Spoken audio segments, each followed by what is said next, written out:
my mom, when I was younger, told me if I worked really hard, that someday I'd be famous. And now I'm up on stage, and I've got my name over here in lights, and it's just awesome. I'm so excited, so excited. When I found out that I was going to be speaking here, I was actually told by someone that I should do this in TED style. And I've never actually watched anything from TED, and I didn't really know who TED was. But I did find a book, and it was called Talk Like TED, which is awesome. Now, there's a problem. As I found out over the last month, because I'm really busy, books do not read themselves. And I did not read this book. It's too bad. But I did find there is one page turned down, so you can see I actually opened a page, and it says, engage the audience through making them kind of do stuff, I guess? I don't know. So first of all, I wanted to ask you, can you please just raise your hand? Yeah. Oh, nice. This is awesome. This is an amazing book. There you go, buddy. That's for you. That's for you. So as you can see, I am Jarrod EPPS. I work for Cashplay, and we monetize via cash tournaments. I am going to tell you a lot of cool things today. If you're not in here to learn about cash tournaments, is that going to stop? Then you're probably in the wrong place, and you're going to get really bored.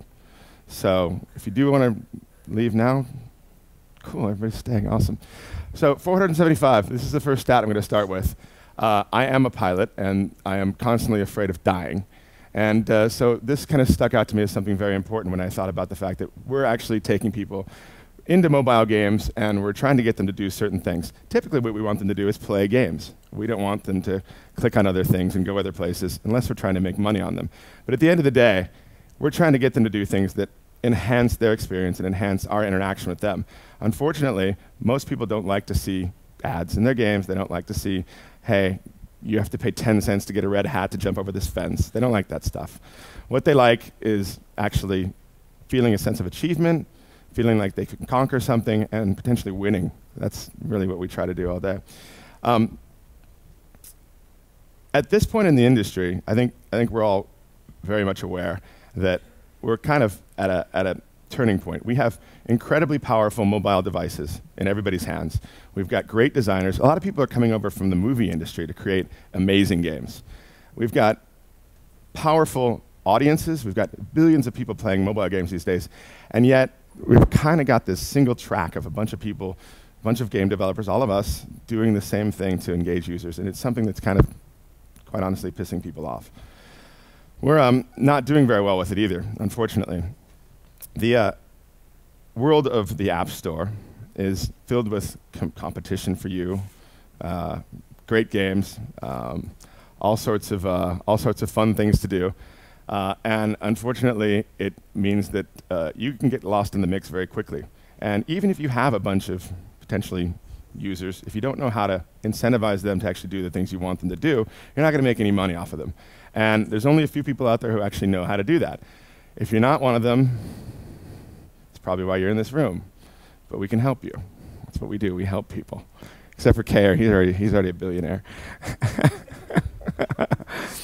I think very importantly, we're going to talk about solving a problem that we all have. The fact is that our solution, this skill gaming, this cash tournaments, has only been relevant for the last few years in mobile. There's been companies around who've been doing this for a while online. There's a great company called Game Show Network, GSN.com, who's been doing this for about 11 years, and they're very successful with it. I suggest you look them up if you're interested in seeing how these things mature and what happens with them.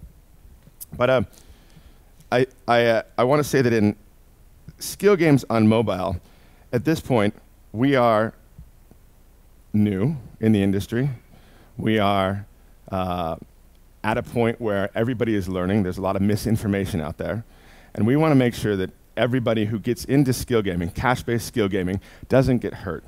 It's incredibly important to make sure that you understand not to hit the crossover between gambling, which is illegal in a lot of places, and skill gaming, which is legal in most places. And there's a very clear distinction between the two, which of course I'm going to tell you about today. Now,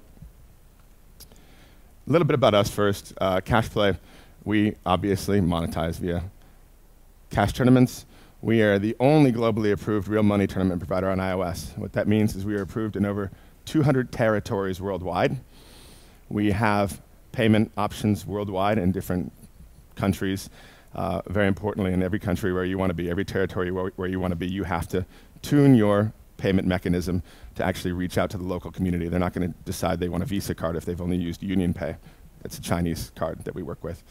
We're approved by Visa International, Microsoft, MasterCard, WorldPay, Union Pay in China, and a variety of others. Obviously, we have a great relationship with Apple, and that's very important to us. We go out there every three months or so, and we actually do seminars with Apple. We talk to the compliance guys, and we help the compliance guys understand more and more about skill gaming.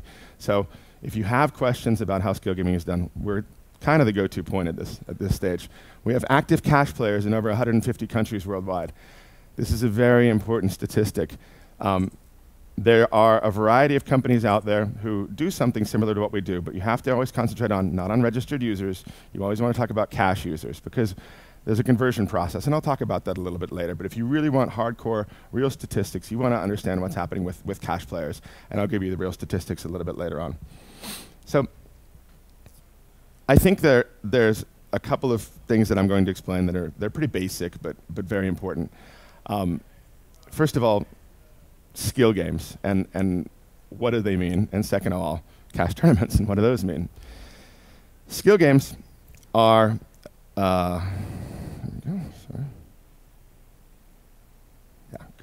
Skill games are games where the only determining factor of who wins or loses is actually the skill of the players. There's no such thing as, in most countries worldwide, legally, as allowing a certain amount of randomness in a game that will influence the outcome. If you want to be a skill game, you have to be a 100% skill game. Now, what I mean by this is effectively each player in a game has to have the exact same experience. So while you might have some levels or some stages or some seemingly randomized factors that a game has to go through, they have to be the same, or a player has to go through, they have to be the same for all competitors in that single tournament. A visual example of this is something like a racing game where a player might go around a second turn and a balloon drops somewhere on a track. Well, the second player who's competing against that person, when they go around that same turn, the balloon has to drop in the same place on that track. It's an easy enough thing to tune, it's an easy enough thing to do, but it's critical if you want to remain legal. To be very clear, there's no such thing as an algorithm that tells you how much skill is needed for something to be legal. It does not exist. You want to be legal, you don't want to get in trouble, keep 100% skill in your games. Now, what's meant by cash tournaments? That's probably the next important thing. And let me see if I got my slides right. So this is a game that we're in. You're actually going to be able to see a quick video of what we do with cash tournaments. We're integrated with these guys. This is Creative Mobile's drag racing series. We're just launching out of their main menu. The user's going in, selecting a tournament, and then launching into the game. This is a skill game. As I say, it's called Nitro Nation Drag Racing. It's got over 200 million downloads worldwide. The determining factor of whether or not this person wins is, of course, their skill and the timing of when they hit the buttons. And the way the tournament works is very similar to the way a tournament works in real life. Let's take, for example, a weekend golf tournament. You might want to play golf. I don't. But if you want to play golf and you wanted to play in a competitive environment, you might pay for a registration fee. You may then go out and you play in the golf tournament. And although you can win like a big cardboard check, you can't cash that. They're just going to send the money to your account. I suppose in this country, sometimes they'll send you a check. But it's very important to understand that these things are happening because that's a skill-based contest, and it's the same thing that we're doing online. The only difference is that our tournaments happen sometimes in less than 30 seconds, and also that you don't have to get off your couch to do them, which is obviously great for the people that we're targeting. One of the things that you saw there in our last screenshot is that we have full menu system and full support of everything that we're doing for the user. So it is important to say that we are dealing with people who are depositing into the system, using that money to play in the cash tournaments, winning some money, and then they have the opportunity to cash out as well. So it's real money in, real money out, which is how we make our money, and I'll talk a little bit about that later. Types of cash tournaments, obviously head-to-head. Multiplayer means fixed, means like basically when you get to, say, 10 players in a tournament, the tournament ends, and that tournament is what we call settled or graded. There's unlimited time-based tournaments, which if you guys would have come to our party last night, We were giving away $500 every hour based on tournaments that we spun up. They would start at 6 a.m. or 6 p.m. and end at 6:59, and then the next one would start at 7 o'clock. Those are really cool for like promotions and things like this. If you want to do something with your users to get them juiced up to start kind of using the real cash gaming system, we'll do things like give away $5,000 and we just have a $1 entry fee. Sometimes those are risky, and it's kind of a nice way that we typically with our more cooperative developers actually throw them a little bit of cash. We'll take the risk in these tournaments, but at the same time, they can be very successful. With Creative Mobile's drag racing tournament, the unlimited tournaments that we do with them every day generate about $1,000. That's done one single tournament on a single button within a single game. So it's quite a relevant tactic for engaging the users if you've gotten to the point where you have enough of an audience and you're willing to take the risk. And then of course we have the bracket and single elimination tournaments. That's like what you would see in NCAA or the elimination round of the World Cup.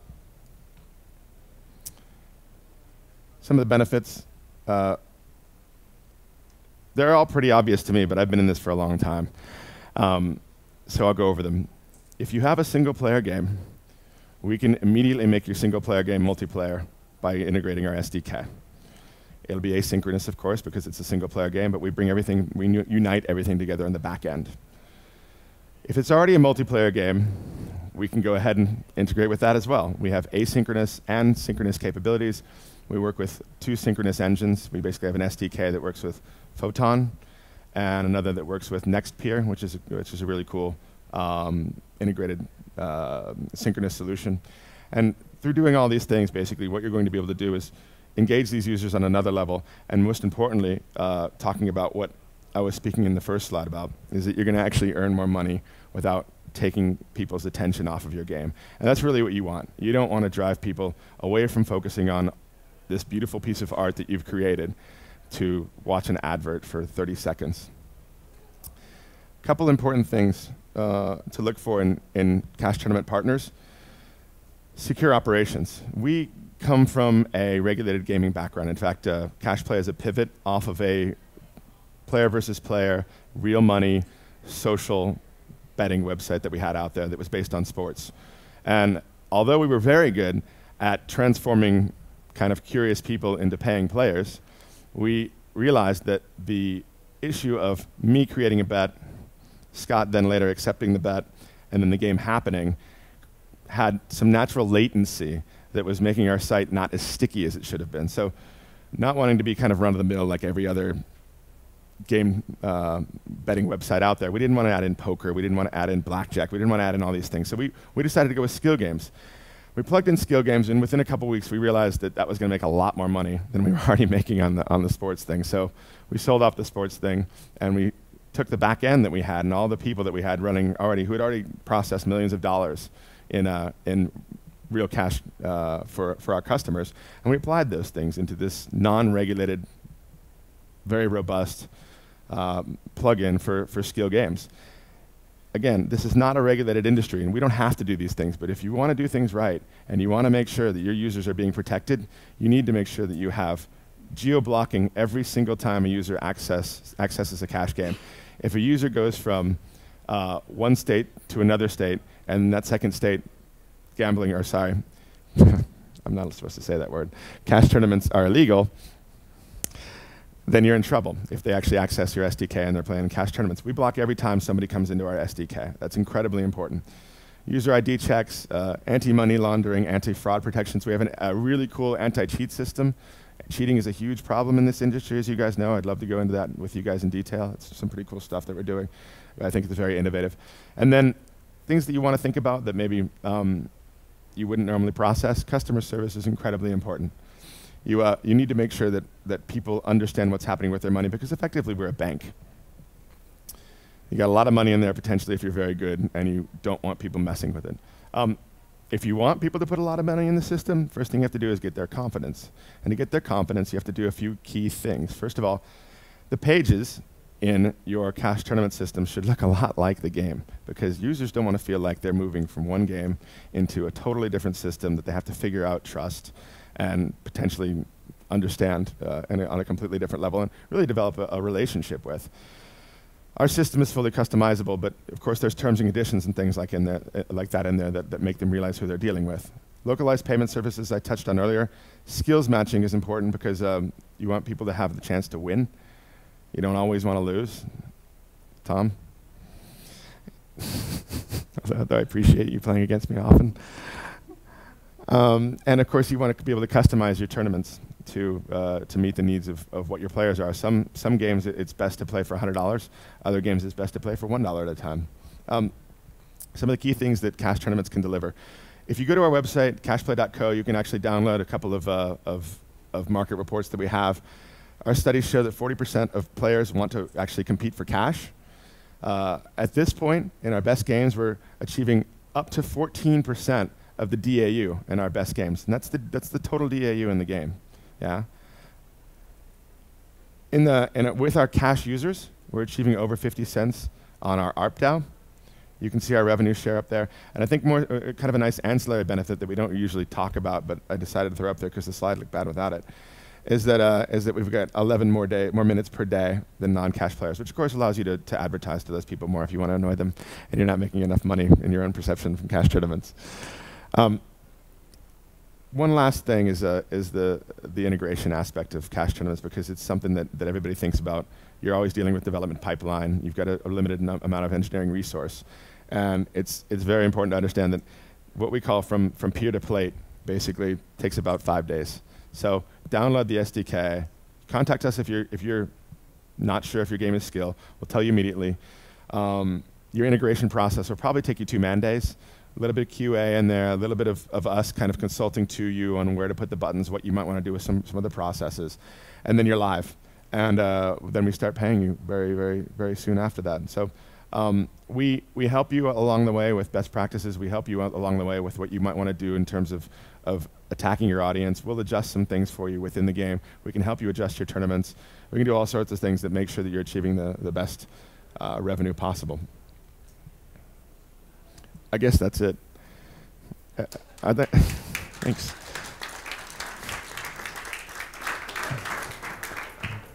I don't think there's any questions. Oh. All right. You first. Well, I have a lot, so I won't go backwards and forwards. Okay, cool. Good. I'm here. If you put skill-based stuff in, do you think it replaces advertising in there, or do you do both advertising and skill-based? It depends if it's a sale or a reality. In sales, of course, we say this is a great thing to replace advertising with, but there's no reason to take out your advertising. It just makes a good story. I think that you can put advertising in there, and of course, not directly in the exact cash version of the game. And this is important. There's 2 things to this specific question, because I'm going to relate it to in-app purchases as well. With advertisements, you're allowed to do them in between the cash tournaments, but if it affects the outcome of the game, like you have a banner that pops up or something like that, and somebody may accidentally click on it in the game, that's totally not allowed on our system. Same with in-app purchases, because everybody has to have the exact same instance, the exact same, let's say on the racing game, the exact same car. We allow people to, in their games, use in-app purchases for premium items outside of the cash session, but in that specific cash session, they're supposed to be playing only with the same car. Now what we do is we tell people to put in the premium items into that cash session, and then we find that our users are about 30% more likely to come out than their average users, to come out of cash games, go in and buy those premium upgrades because they actually want to practice with them. So it actually, they support each other quite nicely. They're not mutually exclusive.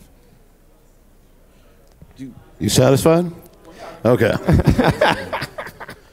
So forgive me, this question might seem a bit dumb, but I did go to your party yesterday, and while I didn't win $500, I did lose 500 brain cells. And I just want, like, for clarity's sake, poker, because the randomized deck is a no-no. Correct.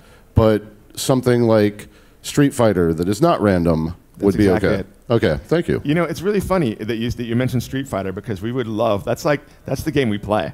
That's the game we'd love to be in. So if anybody knows the Street Fighter guys, we'd love to be in Street Fighter. Thank you for that question. What's the business model? What's the revenue split? You have great questions. Do you work for us? This is exactly what I should have put in there.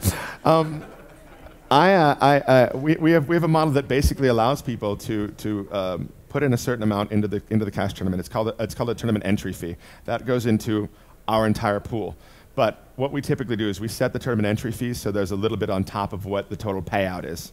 So we can give 10, 20%, something like that. We can take off the top. In those unlimited, or those kind of the tournaments that we were playing last night,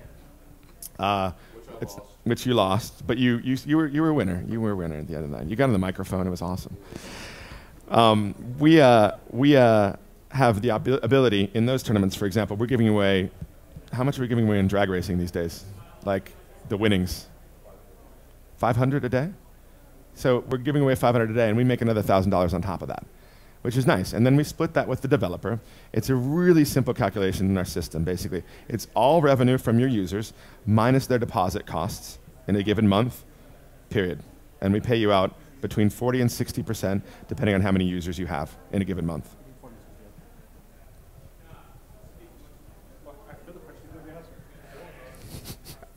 I'm just curious as what happens with people. People put money in, and they either win or lose. If they start to win, do they keep the money in there and they just use you as a bank, or every now and then do they say, every 6 months I'll take the money out again?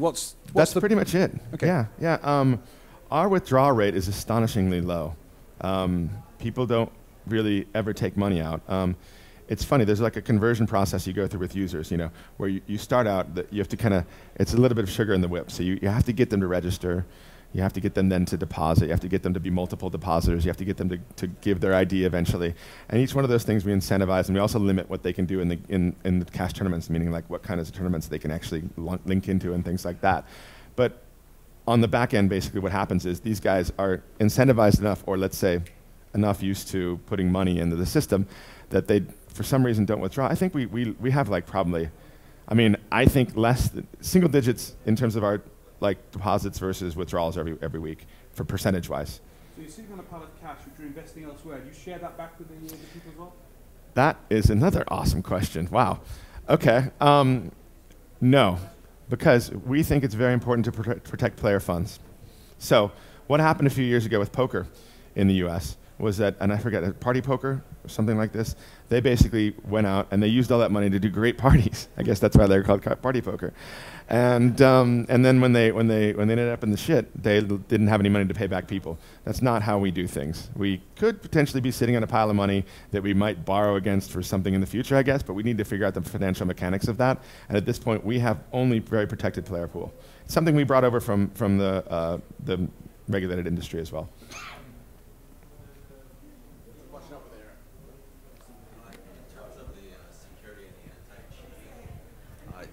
Is that responsibility basically fall on you guys, or how much of that also falls on the developer? It depends on the game. For example, in drag racing, in creative mobile, there's a bit of a share with the it's an authoritative server. So there's a client check at the there's a game check at the end where we can actually take what were the elements of the car that were available, what were the touch points that the user made, and we can check that against what the actual outcome should have been. So that's what we use there. In others, we use a very straightforward system that I'll talk to you about offline, but it's very effective and it's something we handle ourselves. That the developer doesn't have to worry about at all. Great, thanks. Oh, one more. Just keep doing that. I love it. How many of your games actually are geared towards females? I'm going to just assume that a lot of them are male-oriented. So far, I would say they're all pretty much male-oriented. It's funny, though, because the guys at GSN, who I mentioned earlier, the Game Show Network, they actually have a very high percentage of female players. So I suppose it's only been that the soft spot in this industry for us has been the typical competitive male-oriented, sports racing shooters. We do have quite a good variety coming on board with puzzles and quiz games, and I think that'll change the dynamic a bit. But at this point, we're predominantly male.